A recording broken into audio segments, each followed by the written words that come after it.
وہ کانسٹنٹائن 2 جو تھا وہ کرسچن ہو گیا تھا. چونکہ وہ کرسچن ہوا تو پوری رعایا 3 بر اعظموں میں پھیلی ہوئی وہ کرسچن ہو گئی. ایسے کرسچینٹی پھیلی. تو رعایا کو وہی دین رکھنا ہوتا تھا جو حکمران کا. پہلے حکمران بت پرست تھا, عیسائیوں پہ ظلم ہوتے تھے. بعد میں جب حکمران ہی مسلمان ہو گیا, اس زمانے ظاہر عیسائیت اسلام کا ہی نام تھا, تو سارے پیچھے اس امام کے. یہ بڑا خطرناک معاملہ تھا. دوسری طرف پرشین جو ہیں وہ آتش پرست تھے, ان کے نیچے آتش پرستی کا دین چل رہا تھا. تو یہ پھر ضرورت تھی کہ فریڈم آف ایکسپریشن دیا جاتا. اسلام نے تلوار کے زور پہ ان کو اکھاڑا, ان کی بدماشیاں ختم کی, اور ایسی ختم ہوئی کہ بخاری مسلم کی حدیث ہے, نبی علیہ السلام نے فرمایا ان قریب کیسر ختم ہو جائے گا, پھر قیامت تک کوئی کیسر نہیں ہوگا. ہائے ہائے ہائے سر, یہ پروفیسیز اللہ کی تائید کے ساتھ ہی کوئی دے سکتا ہے. ان قریب کسرا ختم ہو جائے گا, قیامت تک کوئی کسرا نہیں ہوگا. دیکھ لیں 1500 سال ہو گئے ہیں, نہ رومن امپائر دوبارہ بنی, نہ پرشین امپائر دوبارہ بنی. حتیٰ کہ اب تو وہ کانسیپٹ ہی ختم ہو گیا, ملکوں والا کانسیپٹ آ گیا. اور اس زمانے میں یہ بات کرنا ایک ایسے شخص کا جس کے اوپر ایمان لانے والے گنتی کے لوگ ہوں, بہت بڑی بات ہے. اور اللہ نے پھر اکھڑوایا. اور آج فریڈم آف ایکسپریشن ایسا ہے کہ آج تلاوت ہو رہی ہوتی ہے تو ٹرمپ بھی بیٹھ کے سن رہا ہوتا ہے. کیوں؟ حالانکہ وہ کرسچن ہے. فریڈم آف ایکسپریشن آ گیا. آپ جائیں امریکہ میں, آپ کسی مارکیٹ میں مسلح ڈال کے نماز پڑھیں, کوئی آپ کو منع نہیں کرے گا. الٹا آپ کے ساتھ سیلفیاں بنا رہے ہوں گے کہ یہ کیا ہو رہا ہے. تو پہلے کوئی سوچ سکتا تھا کہ فرعون کے سامنے کوئی نماز پڑھتا؟ تو جادوگروں نے ذرا سی بات کی, ایمان لے کے آئے, تو اس کے بعد تمہیں سولی دے دوں. تو یہ اسلام اس دور جدید کا خالق ہے. اور یہ دور جدید کو تخلیق جو اسلام نے دی ہے وہ قرآن کے ذریعے. ایک علامہ وحید الدین خان صاحب ہیں انڈیا کے, 90+ ان کی ایج ہے. انہوں نے کتاب لکھی اسلام دور جدید کا خالق. اسی ٹاپک کو ایڈریس کی, کمال کی کتاب ہے اور پڑھنے سے تعلق رکھتی ہے. آپ گوگل سے اس کا PDF بھی ڈاؤن لوڈ کر سکتے ہیں, چھوٹی سی کتاب ہے. انگلش میں بھی یہ کتاب لکھی ہے, گاڈ رائزز, خدا ابھرتا ہے. خدا پھر جو ابھرا ہے نا جی قرآن کے ذریعے. خدا کو تو خیر مخلوق کی ضرورت نہیں ہے, لیکن مخلوقات نے جو تماشا بنایا ہوا تھا نا, اس تماشے کو ہمیشہ کے لیے اللہ تعالیٰ نے اپنے پیغمبر امام اعظم سیدنا و مولانا محمد رسول اللہ صلی اللہ علیہ وآلہ وسلم کے ذریعے شرک کا خاتمہ کر کے قیامت تک کے لیے جو دین اسٹیبلش کیا اس کتاب کے ذریعے. اب یہ کتاب قیامت تک نبی علیہ السلام کا معجزہ ہے. یہ کتاب ہے سر جس نے دنیا پلٹ دی. اور یہ وہ کتاب ہے جو ہم صرف اپنی بچی کو جب رخصت کرنے لگتے ہیں نیچے سے گزارتے ہیں, ٹھیک ہے, اور چوم کے غلاف میں رکھ دیتے ہیں. اس سے زیادہ اس قرآن کو ہم کوئی اہمیت نہیں دیتے.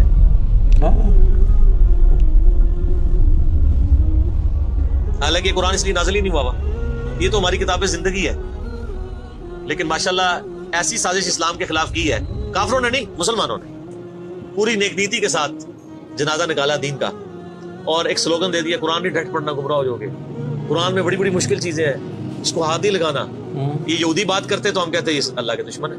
مسلمان کہہ رہے ہیں, ہم کہہ رہے ہیں بالکل صحیح کہہ رہے ہیں. وہ میرا کلپ آیا نا پچھلے, لیکن وہ جو ایک مولوی نے کہا ہے تو وہ اسلام 360 کے اوپر جو اس نے حملہ کیا ہے, تو میرا کلپ بھی اس پر ریکارڈ ہوا ہے. تو پہلے تو لوگ کہتے تھے یہ ابھی باتیں کرتا ہے, اب تو ویڈیو میں لوگ ریکارڈ کرا رہے ہیں کہ جی قرآن ڈائریکٹ نہیں پڑھنا آپ گمراہ ہو جائے. اچھا, آج تک آپ نے کبھی نہیں سنا یہ کہ فلاں مولوی کی کتاب ڈائریکٹ نہیں پڑھنی آپ گمراہ ہو جائیں گے. یعنی مولوی کڈا سیاڑا ہے کہ اس کو طریقہ پتا ہے کہ میں نے بات کیسے سمجھانی ہے, اور اس کو ایسی کتاب لکھنی بھی آتی ہے جو گمراہ نہ کرے. اور اللہ کو ایسی کتاب نہیں دینی آئی کہ جو گمراہ ہونے سے بچا لے. قرآن میں کہاں ہے کہ یہ گمراہ کرتا ہے؟ وہ تو اللہ نے ٹانٹ کیا کہ جو قرآن پہ ایمان نہیں لاتے وہ گمراہ ہوتے ہیں. جو ایمان لے ہیں اور بات مان لیں وہ کیسے گمراہ ہوں گے؟ یہ تو تعریف کی ہے انہوں نے. تو اس کتاب نے جناب دنیا کی کایا کلب کی ہے, اور اس کا ٹیسٹ آپ تبھی فیل کر سکتے ہیں جب آپ عربی جانتے ہو تھوڑی بہت, یا پھر اگر آپ نے اردو میں ٹیسٹ لینا ہے تو آپ مولانا مودودی رحمہ اللہ کا ترجمہ پڑھیں.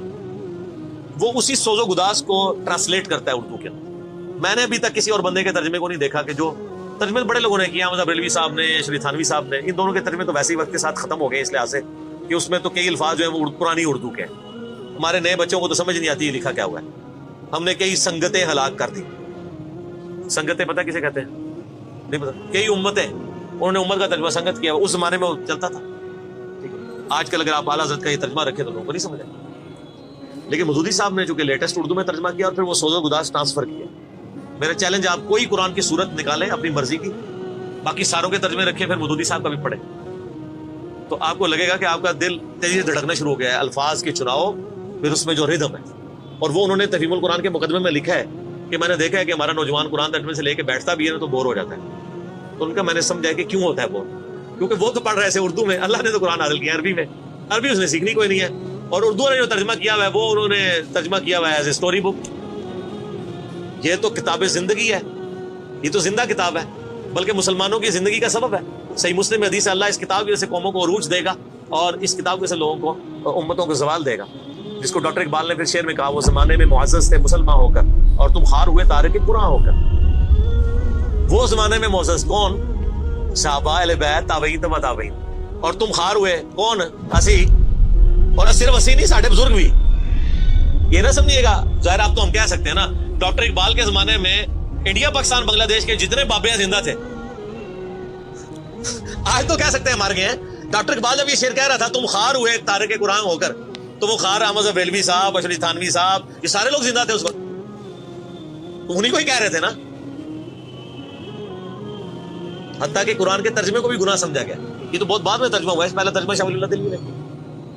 پہلے تو لوگ کہتے ہیں قرآن کا ترجمہ کرنے کی ضرورت نہیں ہے. اور یہاں لوگ کہتے ہیں بزرگوں کی بڑی خدمات ہے. ہم پوچھتے ہیں 1000 سال سے بزرگ یہاں بیٹھے ہوئے ہیں, کسی ایک بزرگ کا قرآن کا بخاری کا ترجمہ مجھے دکھا دیں کہ جی یہ سلطان باہو نے دیکھے نہیں قرآن کا ترجمہ کیا, یہ جی داتا صاحب نے بخاری شریف کا ترجمہ کیا. کیا انڈیا پاکستان بنگلہ دیش کے لوگوں کی زبان عربی تھی؟ فارسی تھی نا. تو کسی بزرگ کو توفیق نہیں ہوئی ہے کہ قرآن کا فارسی میں ترجمہ کر دے. اتنا بڑا چھکا میں نے مارا ہے کہ قیامت تک یہ روئیں گے. آندہ کو کیا نا بزرگوں کی خدمات ہیں. ہمارے پرائم منسٹر صاحب بھی کہتے ہیں جی وہ فرید الدین گنجے شکر کی بڑی تعلیم. فرید الدین گنجے شکر صاحب نے کون سا قرآن کا ترجمہ کیا؟ اگر کسی نے قرآن کا ترجمہ ہی نہیں کیا, بخاری مسلم کا ترجمہ نہیں کیا, وہ کیا خدمات کرتا رہے؟ وہ اپنی تعلیمات دیتے رہے. صحیح غلط اس کا فیصلہ ہم نہیں کرتے, وہ تو پھر میں اور طرف چل پڑوں گا. صرف جو خدمات والا ڈھونگ رچایا ہوا ہے نا وہ میں آپ کو بتا رہا ہوں. جتنوں کے مزار بنائے ہوئے ہیں آپ نے, کسی ایک کا ترجمہ دکھا دے قرآن کا, تو یہ پھر انہوں نے جان بوجھ کے سیاست کی اسلام کے نام پہ, اپنی باتیں کرواتے رہے. سر ان کو پتا تھا قرآن کا ترجمہ ہو گیا, سورہ زمر اور سورۃ الانعام اگر اردو میں آ گئی تو بابوں کو کس نے پوچھنا ہے؟ سر بخاری کا اگر ترجمہ ہو گیا تو ساروں نے تو رفع الدین سے نماز پڑھنی ہے, بابے سارے بغیر رفع الدین والے نے.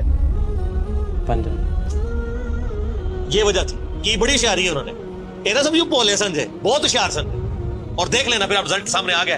جدھر ترجمے ہوئے ہیں وہ کہنا نہیں پیو دادے تے ایتھے ہاتھ بندہ سی, اے ایتھے بندہ ہے, تو رزلٹ نکل آیا نا. اسی لیے بزرگ جو کام کرتے ہیں وہ حکمت سے خالی نہیں ہوتا.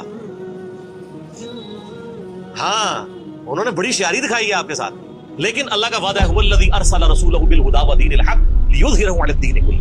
قرب قیامت سے پہلے دین کو غلبہ ملنا ہے. غلبہ بابوں کے ذریعے نہیں ملنا تھا, اسی کتاب سے. جس کتاب نے پہلے غلبہ دلایا, اب آج دیکھیں بچہ اینڈرائیڈ فون کھولے ہوئے ہے, کوئی آیت آتی ہے ترجمہ پڑھ لیتا ہے. تو سر یہ خدمت تو پھر انہوں نے کی ہے نا اسلام کی. اچھا یہ اینڈرائیڈ فون کس رحمت اللہ علیہ نے بنایا تھا؟ وہ کہتے ہیں بزرگ تے دنیا کلب کر دے نگاہ مار کے. وہ بزرگوں نے لے آؤ تے ٹھیپا موبائل نہیں چلا سکتے. آپ مجھے بتائیں میں کسی بزرگ کو قبر سے نکالوں اور اس کو کوئی موبائل چلا لے گا؟ آپ کا بچہ چلا لیتا ہے. اور کسی کا اگر اتنا ایمان ہے نا بزرگوں کے اوپر, تو آج والے بزرگوں پہ بھی ہے. تو میں نے ان کو بڑی دفعہ مشورہ دیا ہے کہ بزرگ جو جناب دنیا چلا رہے ہیں, تو میں ان کو کہتا ہوں آپ کو بزرگوں کے ساتھ جہاز پہ بٹھاتے ہیں. جب 10 کلومیٹر ہائٹ پہ پہنچ جاتا ہے یہ بوئنگ جہاز, جب پہنچے تو ہم پائلٹ کو کہے کہ تو تے پائی بسم اللہ پڑھ کے تے پیراشوٹ نال خود جاؤ, بزرگ چلان تے جہاز لینڈ کران. وہ کتنے لینڈ ہوئے گا جہاز؟ بزرگوں نے مرید بھی اس جہاز ہی نیچے بیٹھ لگے. جہاں تمہیں کہتے ہیں بزرگ دنیا چلا رہے ہیں ان کو بھی پتا ہے جہاز کو نہیں لینڈ ہونا. اور جو جہاز نہیں لینڈ کرا سکتا, میں کہتا ہوں کسی بزرگ کو آپ لا کے جہاز کے کاک پیٹ میں بٹھا دینا, وہ نہیں لینڈ کرا سکتا. ہاں لینڈ کرائے گا اگلے جہاں جا کے, وہ بھی وہ نہیں کرائے گا, خود ہی ہوئے گا. سب کہانی ہے, کہانیوں کا دور ختم ہو چکا, کیونکہ اب ایک نعرہ عام ہے. کون سا؟ کہ نہ میں وابی نہ میں بابی, میں ہوں مسلم علمی کتابی. تو یہ علمی کتابی جب ہم کہتے ہیں تو وہ علم کون سا علم ہوتا ہے, وہ کتاب کون سی کتاب ہوتی ہے؟ یہ اللہ کی کتاب جس میں ہم بات کر رہے ہیں. تو آپ دیکھیں میں نے اس پہ بھی 30-35 منٹ لگ گئے. اب آپ آ جائیں سورہ النبأ. کافی اچھی لگی ہمیں ویڈیو. اللہ کی کتاب جب عرب میں قرآن آیا, جو بھی ٹاپک ہے, اور یہ پہلی ویڈیو ہے جو ہم نے انجینئرنگ محمد علی مرزا کی دیکھی ہے جب عرب میں قرآن آیا, اور انہوں نے کافی بہتر طریقے سے سمجھایا ہوا ہے.